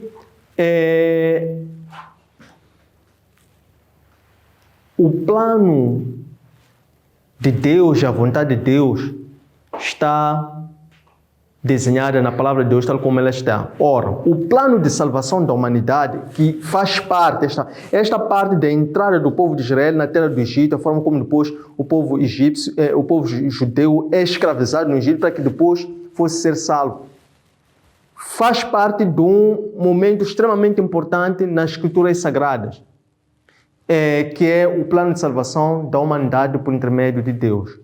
Então, Deus, quando faz o seu plano que tem eficácia no futuro, desde aqui o presente que ele faz o seu plano, ele já sabe o que vai acontecer lá no futuro. Por quê? Por causa da soberania de Deus. Então, ele permitiu isso, que era para as escrituras sagradas hoje chegarem até nós, a anunciarem a Cristo, para que depois Cristo viesse em pessoa como homem-deus, cumprisse a sua missão e depois os apóstolos escrevessem a respeito de Cristo e hoje nós pudéssemos ver tudo isso, compreender e perceber então que toda essa escritura anunciava a Cristo e toda essa escritura é válida para todos nós eternamente. Você vê que hoje as escrituras sagradas, com esta perfeita compreensão, esta correta compreensão das escrituras sagradas, ela é útil e aplica-se para nós, como também vai se aplicar a todo o povo que virá após nós, se ele tiver a mesma compreensão e interpretação. Número 5. Por que razão a linhagem que Deus continuou foi de Levi e não de José? Mais um acréscimo aqui, porque Deus permitiu entrar o povo de Israel, é que nós também temos que compreender que mesmo os judeus, sendo uma linhagem escolhida, eles não ficaram isentos da escravidão. É só para completar. Portanto, o plano de salvação era para todos. Portanto, ele escolhe uma nação, um povo, que este povo foi alcançado a partir de um homem, que foi Abraão, para que através de Abraão e Sarai pudessem ser pais espirituais, pudessem gerar um povo que entrou no Egito, depois desse povo crescesse e tornasse uma nação, para que depois esta nação fosse ser conduzida à terra prometida, e nessa condução à terra prometida pudesse converter estrangeiros. É o caso de Raabe, é o caso de Ruth, e isto tudo era um anúncio de Cristo, que este é aquele que veio para poder pregar um evangelho para toda a humanidade, porque Deus, quando fez aliança com Abraão, disse que por intermédio de Abraão iria abençoar todas as famílias. Então, este é o motivo, só para ficar assim mais consubstanciado. Ou seja, por que razão a linhagem que Deus deu continuidade foi de Levi e não de José? Por quê? Porque, neste caso, Deus precisava de levantar um homem com características próprias. Para quê? Para converter um povo. Um povo que estava o quê? Que estava o que vivia a idolatria, que estava totalmente corrompido por causa da cultura egípcia. Então, esse homem tinha que ser um sacerdote. E esse sacerdote foi Moisés. E nós sabemos que os levitas são esses que foi a linhagem, a tribo que foi separada para levantar a arca, para administrar o culto, para apregoar o Senhor. Esses que foram selecionados para poderem estar à frente do culto de Deus. Então, tinha que ser Moisés e não José, porque Moisés era descendente dessa tribo que Deus tinha escolhido e separado para que eles tivessem herança com Deus e não herança com Jacó. Número 6. Será que Deus revelou a mãe biológica por intermédio de sonho para o colocar numa arca? Então, neste caso, as Escrituras Sagradas não fala de um sonho como sendo a forma como Deus revelou, como Deus falou, como Deus instruiu a mãe de Moisés, Joquebede, mas já de ser uma visão. Então, esta visão que Joquebede teve para que ela então seguisse essa visão e pudesse, de uma forma planificada, planeada, quando percebeu que o bebê já tinha uma idade de 3 anos e 3 meses, e também para não chamar a atenção da vizinhança, da comunidade, ela percebeu que melhor era ela pessoalmente colocar o filho no Nilo e depois despertar a sua irmã Miriam para que ela ficasse a observar. Mas tudo isso ela fez pela fé. Isto tudo foi fé. É a fé de Joquebede. Não é? Ela creu. Deus deu-lhe a visão, ela creu, ela agiu pela fé como? Cumprindo o plano de Deus, tal como também Noé cumpriu o plano de Deus para que Noé fosse achado justo. O que Joquebede fez? Joquebede fez uma arca com junco e depois betumou. O que significa betumar? Significa a palavra de Deus, significa o revestimento, significa a proteção. Então ela seguiu, foi fiel e seguiu a palavra de Deus, seguiu a vontade de Deus, seguiu essa visão e ela cumpriu. E pela fé, ela viu o seu plano ir ao encontro daquilo que era a vontade de Deus. 7. Depois de amamentar, Moisés foi entregue à princesa. Após se tornar adulto, Moisés voltou a ter contato com a sua mãe biológica. As Escrituras Sagradas não falam de um contato físico entre Moisés e sua mãe biológica, Joquebede.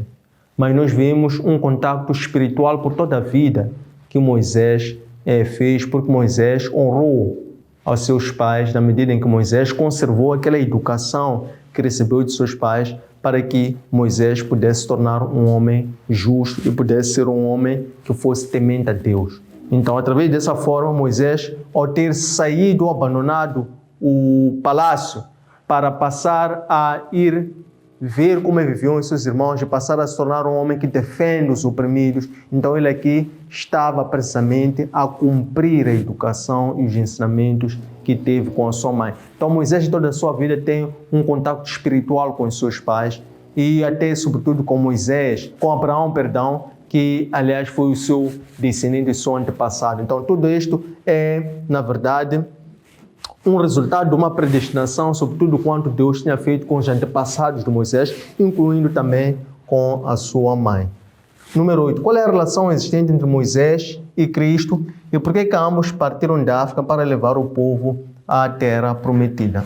Nós dizemos que Moisés é um libertador físico e Cristo é o libertador espiritual.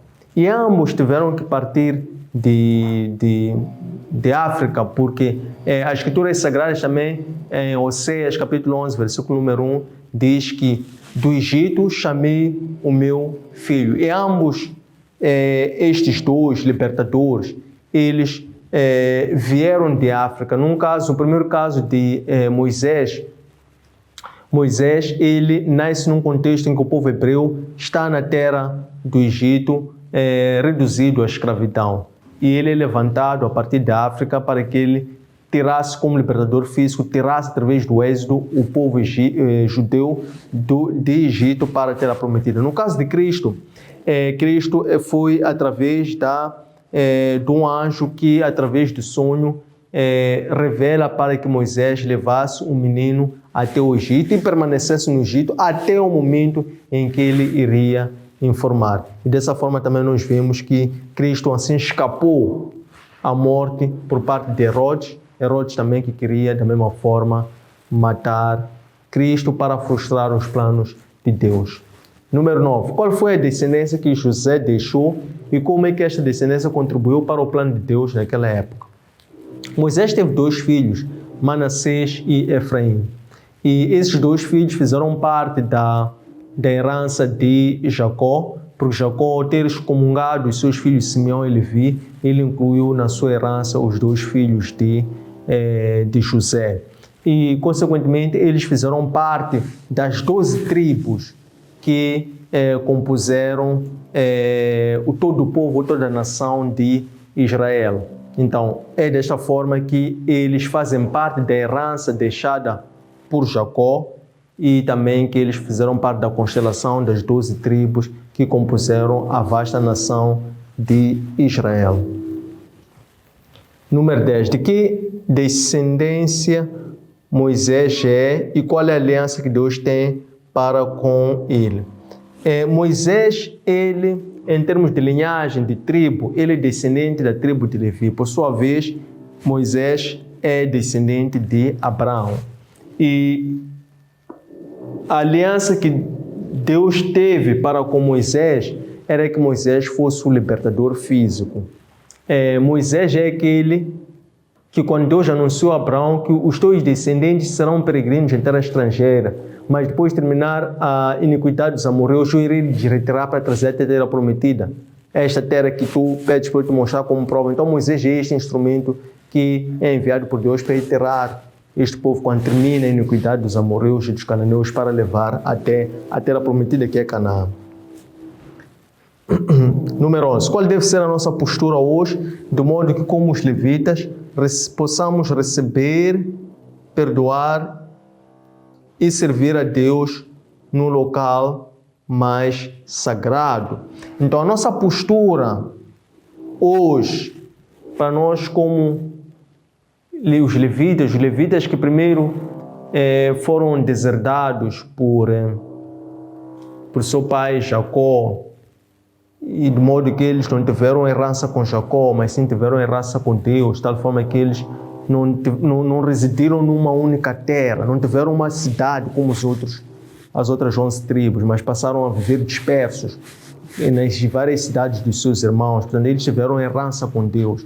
Então, para nós nos tornarmos herança com Deus, devemos nos tornar geração eleita, sacerdócio santo, tal como diz 1 de Pedro, capítulo 2, versículos 13 a 16. E para tal, nós devemos ter uma vida separada para Deus. Quando nós temos uma vida separada para Deus, significa que nós vivemos em função da palavra do Senhor. O que é viver em função da palavra do Senhor?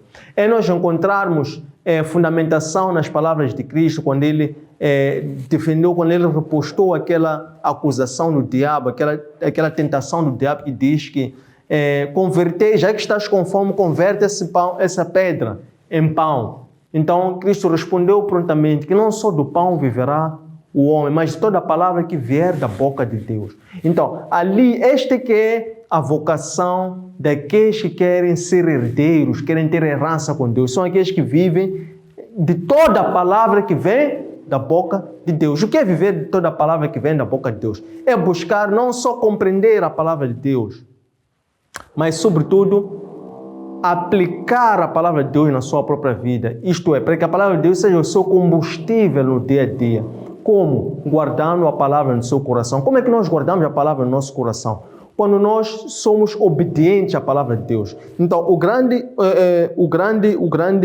desafio para nós nos tornarmos como os levitas é sermos obedientes à palavra de Deus. Por quê? Porque os levitas foram obedientes quando Moisés lhes chamou, disse: quem são aqueles que querem vir para serem justos? E os levitas levantaram-se e aceitaram o chamado de Moisés. E eles prontificaram. Se Moisés diz, então, pegai a espada, colocai sobre as costas e façai a justiça de Deus. Então, isso é que é andar segundo a justiça da palavra de Deus, porque é a palavra de Deus que nos guia para a justiça, que nos instrui para a justiça de Deus. Então, é isso que é viver em função da palavra de Deus. Número 12. O que Deus mantém insondável de Satã? O seu plano ou a intenção por detrás do seu plano? O plano de Deus, Satã já conhece. Por quê? Porque Deus deu a conhecer esse plano lá no Éden. E quando Deus deu a conhecer esse plano lá no Éden, Ele anunciou a sua sentença para o homem, para a mulher, para Satã. O que Satã não conhece é o modus operandi de Deus. Por quê? Porque Satã nunca sabe onde, como e quando. Até para nós percebermos por que isso, é que normalmente Deus escolhe aquelas pessoas que são as pessoas menos prováveis para poder converter, mudar essas pessoas e poder assim fazer dessas mesmas pessoas, através da sua própria vida, um testemunho para salvar outras pessoas. Primeiro, Deus permite que as pessoas primeiro sejam oprimidas, tal como aconteceu com os hebreus. Nós perguntamos aqui, por que Deus permitiu com que os israelitas, os hebreus, fossem ser escravos no Egito? Então, Deus permite com que nós primeiro possamos ser oprimidos, possamos conhecer e viver no pecado, para Ele depois nos resgatar com o sangue de Cristo. E depois desde então, a nossa vida passar a ser um canal de bênção para as demais vidas. Porque as pessoas, elas só acreditam quando vêm. Quando vem, isso é que completa a nossa fé. Número 3. Hoje, como cristãos desta época, como é que devemos defender os oprimidos? Então, mais uma vez, a forma de nós defendermos os oprimidos é de praticarmos a justiça. Praticar a justiça é praticar a justiça social. E praticar a justiça é viver em função da palavra de Deus. Quer dizer, a palavra de Deus é a própria justiça. Então, quando nós vivemos em função da palavra de Deus, nós estamos a defender os oprimidos. Vamos explicar de uma outra forma, em outras palavras. Todo cristão, repito, é um mártir. Por que todo cristão é um mártir? Todo cristão é um mártir porque todo cristão ele é um instrumento de defesa da injustiça social. Por quê? Porque o Evangelho é o principal instrumento, a principal espada, o principal e o maior manual de liderança. Qual é a função da liderança? Ou qual é a definição de liderança? Liderança não é influenciar, mas liderança é guiar pessoas para que elas possam ser salvas. É conduzir as pessoas para o seu destino. Isso é que é liderança. Então, o maior manual de liderança que existe é a Escritura Sagrada. Quando nós vivemos a obediência e conhecemos e praticamos a palavra de Deus, primeiramente nós somos salvos. Então, buscamos o que é o autoconhecimento e a autoliderança. Para depois que podemos liderar as outras pessoas através das Escrituras Sagradas. Então, quando nós vivemos em função das Escrituras Sagradas, nós estamos a praticar a justiça social, estamos a defender os oprimidos. Estamos a defender os excluídos. Estamos a ser soldados de Cristo. Estamos a ser o quê? Estamos a ser ativistas sociais. Ativistas contra todo tipo de injustiça social. E, consequentemente, nos tornamos mártires. O que é nos tornar mártires? Nos tornamos, então, alvo de perseguição do Satã. Alvo de perseguição de todos aqueles que são os opressores. Porque eles, então, veem que nós combatemos a eles, onde? Em espírito. A nossa guerra não é contra o corpo, não é contra a sangue. A nossa guerra é espiritual. Então, a arma de combate do cristão que é mártir é a palavra de Deus. Estamos entendidos? 14 e último. Por que a escravidão dos israelitas faz parte dos planos de Deus? E, mais uma vez, já tínhamos até com antecedência falado sobre isso. Número 1, porque a salvação, ou melhor, os próprios israelitas também foram escravos. O que mostra que mesmo eles sendo separados, escolhidos, eles não escaparam à escravidão. Número 2. Deus nos purifica, nos liberta do quê? Da escravidão. Então a pessoa tem que conhecer a escravidão para poder conhecer e apreciar a liberdade em Cristo. Terceiro, Deus também permitiu isso, que é para a pessoa ter experiência pessoal e a pessoa não se esquecer. Reparem que os hebreus, Deus fez aliança com os seus antepassados e eles, quando viveram na escravidão, eles se esqueceram.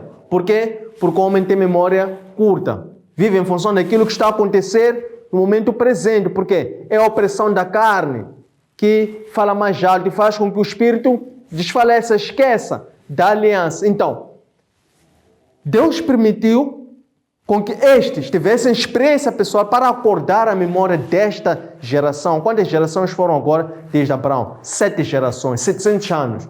Deus falou com Abraão, falou com Isaac, falou com Jacó, falou com José. Depois houve 3 gerações à frente, foram 300 anos, na verdade 400 anos que o povo ficou como peregrinos em terra estrangeira. Tempo suficiente para eles esquecerem e passarem agora a serem idólatras. Então, eles têm que ter experiência pessoal. Você tem que ter experiência pessoal com Deus para saber o que está a pregar. Então, este é o motivo pelo qual a escravidão fez e faz parte dos planos de Deus. Tendo chegado a esta parte, queremos agradecer a vossa presença, pontualidade e interesse. Façam like a este material e subscrevam as nossas páginas. Não esqueçam de partilhar este conteúdo com a vossa vasta rede de contatos para que a nossa comunidade continue a crescer. Encontre este material nos nossos arquivos digitais, nossas páginas de Facebook, de Instagram e de YouTube. Antônio Sinde LDA. Nosso aplicativo optimizável para plataformas Android, LOApp.